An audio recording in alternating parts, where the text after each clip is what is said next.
I'm Laura Hawley. I'm the artistic director of DeCamera Singers, and this is our 60th anniversary year.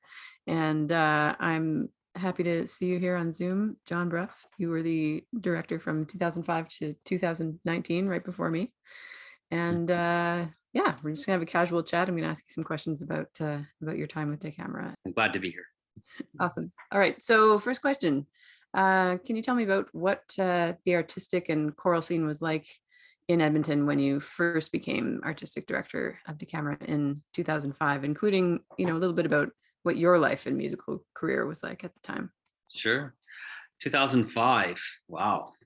Um, at that time, I was still in graduate program at University of Alberta. I was finishing a doctorate of music.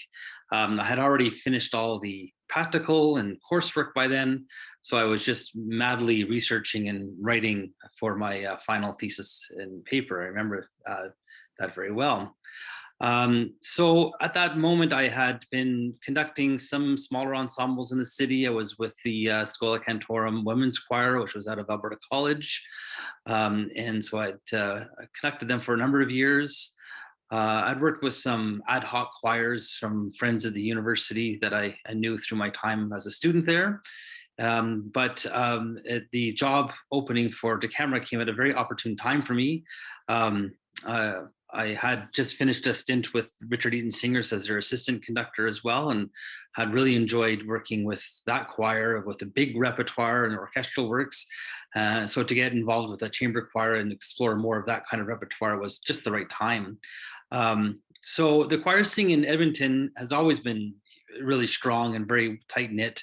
If I can remember some of the choirs there that they still exist today, choirs like Eucharisti, DeCamera Singers, of course, and choirs out of the Faculty of Saint Jean and University of Alberta choirs, all the madrigal singers, Pro Choral Canada, of course. They were sort of the dominant choirs in that choral scene. And so when I applied for DeCamera, I was very hopeful, but my expectations were low that I would probably get that position. And I was very fortunate that I did. And I had a great number of years working with DeCamera. And they're formative years in many ways of my early upbringing as a musician, as a choral musician, right through well into my professional time. And you mentioned you were finishing up your thesis at the time. What were you writing about? On my doctoral thesis was a paper that was centered around the history of choral music at Christ Church Cathedral in Ottawa. And I was looking at the choir programs there from the beginning of since Confederation times in the late 1800s, all the way through to the year 2000, looking at the choir programs, the directors, composers and organists, and also the organ itself and how it had developed over that history. Oh, that's really cool. One of the things that I'm really enjoying about interviewing past conductors is I keep finding these things that I relate to so strongly with the past conductors. Like, of course, with you, we have this common background in Ottawa and in Anglican church music, and talking with Mel Unger about Bach. And Bach is my, if it's a good day, I've been at the piano playing some Bach. I like to have that going on every day. Yeah. And of course, I think Alexander Munn is also a huge Bach person and a pianist, and Jocelyn Pritchard, the founding conductor of DeCamera, has commented on the first group of people really coming together to explore the traditional repertoire, like of church music. So there's some interesting threads that still, I think, carry forward 60 years later from when it started. Just kind of heartwarming. Yes. Yeah, it is. Cool. Can you talk a bit more about the development of your career as a choral artist? I know you go way back to, singing as a chorister in church music, of course. But was there like a defining moment or piece of music where you had this aha moment and you knew you wanted to be a choral conductor? Yeah, it's a great question, Laura. As you mentioned, I grew up in Ottawa, and that's where I started my music career. First as a pianist, and then as a chorister at Christ Church Cathedral, where most of my music education occurred. My instructor there, Frances McDonald, she was also my organ teacher and my voice teacher, and the first conductor that I had a chance to work with. So most of the roots of my music and the growth as a musician certainly come from the Anglican tradition. We aside from the sort of the standards like the Stanfords and the Perry and that's kind of good solid Anglican repertoire. We did explore other composers too. We did a lot of early music, in particular through the Tudor era, and Bach as well, and then classical masses like Mozart and Beethoven masses and things like that as well. So we had a fairly what I thought at the time was a very well-rounded choral music education. And as I grew away from the cathedral and at the University of Ottawa, where I studied my undergraduate and studied with Lawrence Sawashko, I found there was a lot more even outside of that. For example, German Romantic repertoire, which you don't get in the Anglican Church. And then even some modern and new music that I had never been exposed to as well. And I think it was under Lawrence that I really discovered a love for conducting, a love for choirs, a love for a vast quantity of repertoire, and just when I took my very first conducting lessons with him, just the sort of ability and expressive nature that a conductor can have. And so I really became much more interested in that form. And I guess when I was looking for graduate work, I was still really interested in the organ repertoire as well. And I started looking for graduate programs across Canada, really for organ performance. And I remember looking through I think it was the American Organist, and had an ad for come study organ at University of Alberta. I thought, oh yeah, maybe I should look into that. And so I went to the library to see what else U of A had to offer. And I saw that they offered a master's in choral conducting. And it was that moment where I thought, wait a minute, that's what I want to do. And so I looked further into that. And then I talked to Len Ratzlaff a bit about the program over email. And then I put together an application, which back then, this was in 1997, meant doing a VHS recording, an interview on tape. I remember conducting the University of Ottawa Clix La Vallée Ensemble and putting together a package of recording that way and mailing it off to Alberta and hoping for the best. I couldn't afford to fly out for an audition, so it's the best I could do. And I found a few months later that I was accepted, and it was such a thrilling moment. So I packed up everything I could into the back of, I think it was a Jeep or a Jimmy or something like that, drove across Canada with my parents, stopping in Winnipeg to visit some family members and even go to a wedding. Eventually found myself into Edmonton late August, and that was in the August of 1997, thinking I'd be living in Edmonton for about 2 years and moving back to Ottawa again.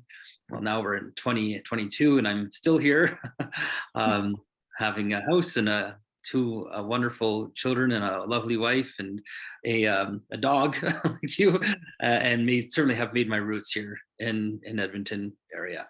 It made me wonder too. I was thinking about, listening to you talk about, studying the organ, but also this like draw to choirs. Do you think the study of the organ kind of impacts how you hear choirs, like how you're able to hear the various layers and react to, changing colors and that kind of thing? I really do. I think, a background in keyboard in general offers an extra layer of help when learning choral repertoire. Being able to hear polyphonic music in one instrument, and then it's almost easier to hear than drawn out from an instrument like a choir, which has so many different colors that way. And the organ itself certainly has an ability to understand combinations and blending different sounds to create the sound you want, without the diction aspect and the consonants and things like that, as it were. Well, to a certain degree, maybe. But I certainly know that the experience I got as an organist, learning to play the organ, understanding harmony very deeply, studying harmony at a graduate level, even in my undergraduate years, helps a lot with the understanding of choral music and how it's built and how it's performed. Yeah. What are some of the highlights and most vivid memories, great stories that you'd want to share from working with de camera, either musical or non-musical? Otherwise, oh, there's so many, Laura. I really feel that a large part of my growing up happened while I was with de camera as a young adult to a professional musician. I first, the friendships, the camera really is a family, and the people that I've got to know in the camera, those who were with me the whole time, but even those who came in and out, whether we be through moving or their studies that changed, that had them go to other places. All of them are dear friends, and I still keep in touch with many of them. From a personal level, I got married while I was connecting to camera. That was in 2007 when Kathy and I got married. At the time, she was also the business manager for DeCamera, so we worked very closely with each other. And after the wedding, we had planned that we wouldn't go on a trip together that year, but we had planned that there would be a trip with DeCamera that August. We went to Scotland and in England for about 15 days or so. And so we joked about this as being our honeymoon with, 25 of our closest friends. And we did all the things that you would expect to be on a vacation, visiting fantastic cathedrals, and some sightseeing along the way, and also performing concerts in these fantastic cathedrals. So, the touring with DeCamera has always been such a great moment. There was that tour, and the second large tour I did with DeCamera was to Austria, Hungary, Slovakia, for the eastern, central east of Europe there, and a place that I didn't know as well. And what a wonderful opportunity again to travel and sing and be with good friends, enjoying the culture, the food, the wine, all the great things that there is there. So those were, to me, are some of the highlights. Being more from a more local perspective, being able to collaborate with other musicians and organizations in the city, Edmonton Symphony, Alberta Baroque, doing concerts with other choirs like E. Christi, Spiritus Chamber Choir in Calgary, the Edmonton Youth Choir, all these other groups that make Edmonton such a strong choral place. Traveling to Saskatoon to sing in podium and things like that make these organizations so strong. Large repertoire like Rachmaninoff Vespers, Orff's Carmina Burana, with larger forces there. It's just such a pleasure. The many performances of Messiah that we did with ESO, and all the great works we did with Alberta Baroque Ensemble as well. Really, those musical highlights and personal highlights to me, I can look through that whole time period of 2005 through 2019 and know that DeCamera was always there every Monday night, of course, but also these weekend retreats and these concerts and tours. It's hard to separate that from everything else I did in my life at that time. Some of the work that you did is represented in these two fantastic recordings that I'm sure you must feel so proud of, the Eulogies recording and the Kings and Shepherds CD as well. Can you talk about those a little bit? Sure. Eulogies was a project that I wanted to do for some time. I was first introduced to John Astacio's work, the title track of the CD, Eulogies, when I sang with Procoro.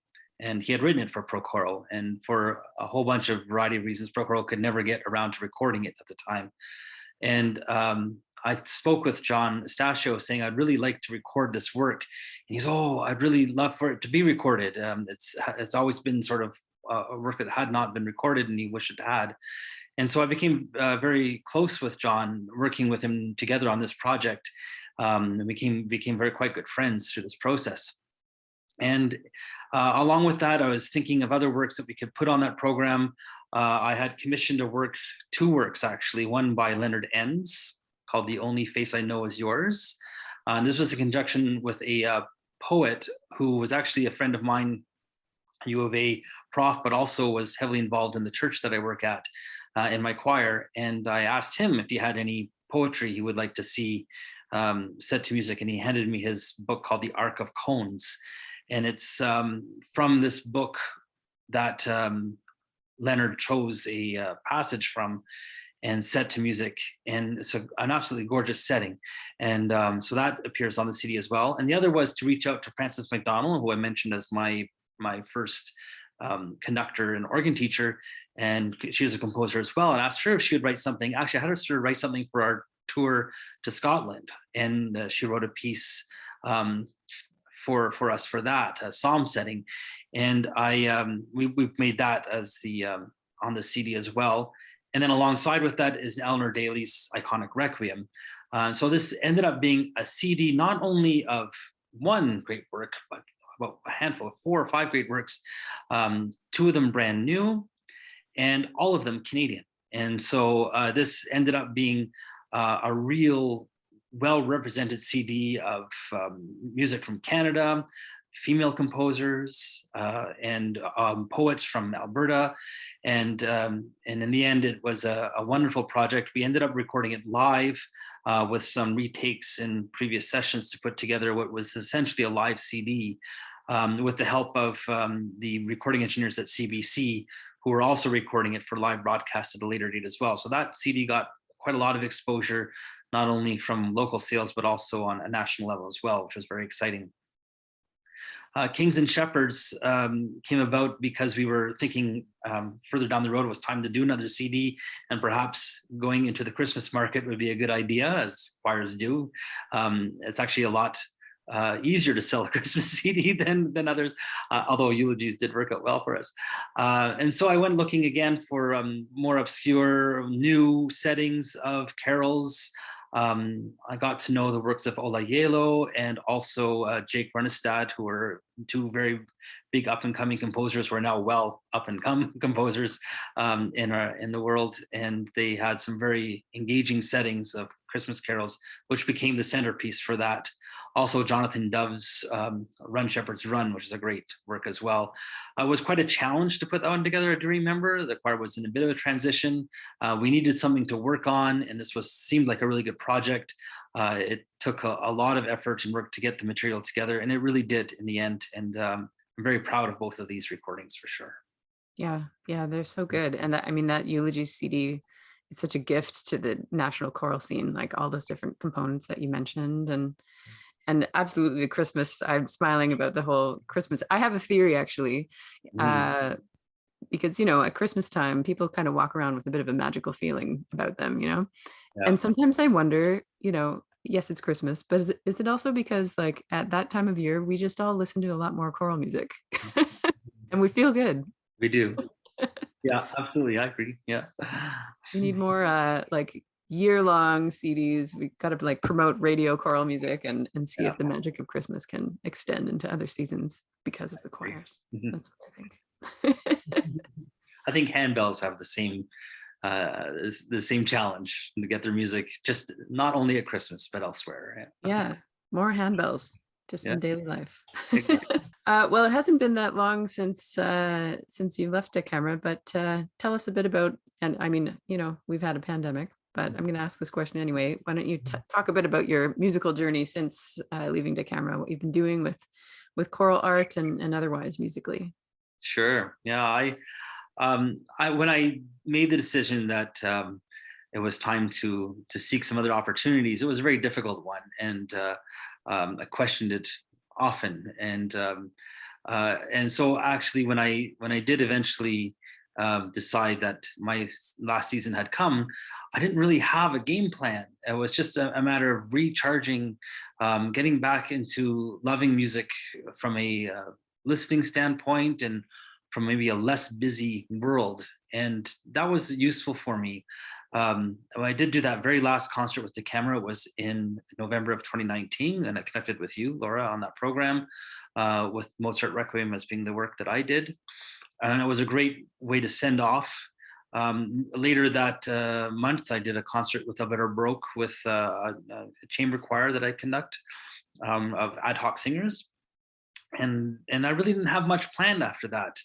But the world had lots planned after that. We just didn't know it yet. And so everyone was sort of put into a state of sabbatical, as it were, as the pandemic came in.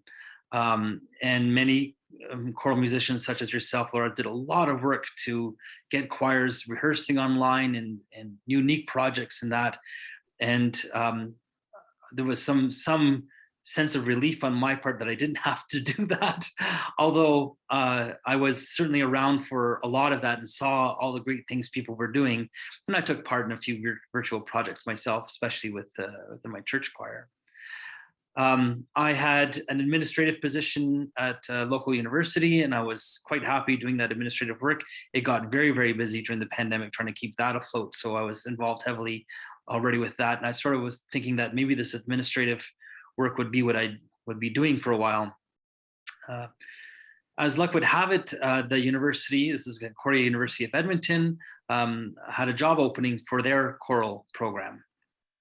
And so I put an application in for that, and I was very fortunate to be successful. And so now I'm the assistant professor and director of choral activities at Concordia University of Edmonton.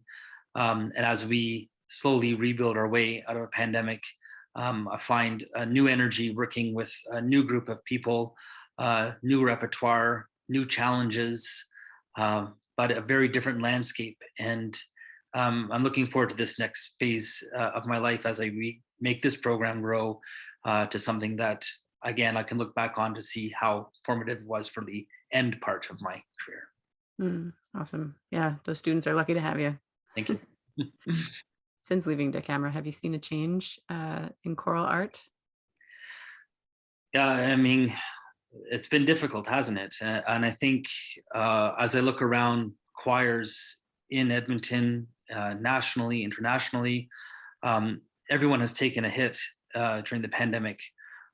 We've lost membership. We haven't been able to connect to audiences in the same way as we have before.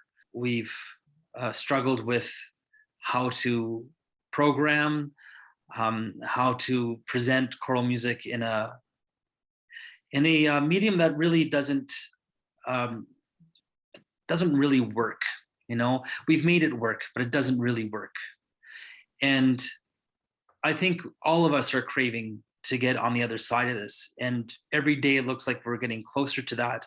This year has been far better already with having live performances, maybe not full halls yet, but we're getting closer to that.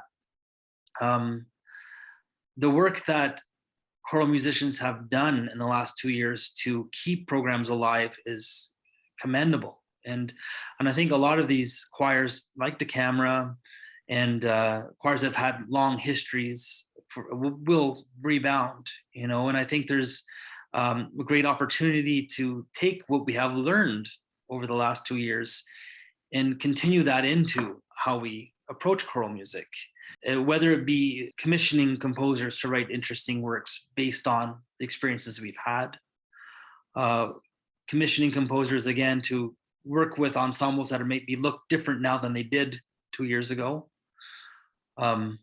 Creative programming, creative venue selection, live streaming may be here forever now, and that can be a good thing, that we're reaching out to a much wider audience than we ever thought possible.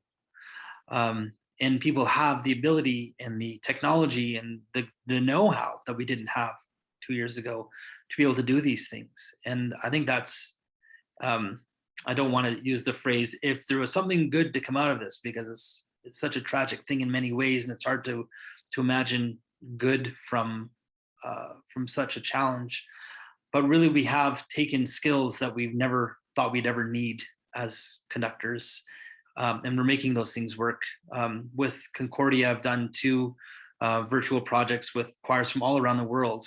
One for the Olympic Games in China, and we're doing another one just now, recording next week, for the University Games, also in China, with choirs from all over the world, which we'll never meet, but here we are on screen together, singing together, and that's amazing. But I do long for the more personal connection. I can't wait to tour again.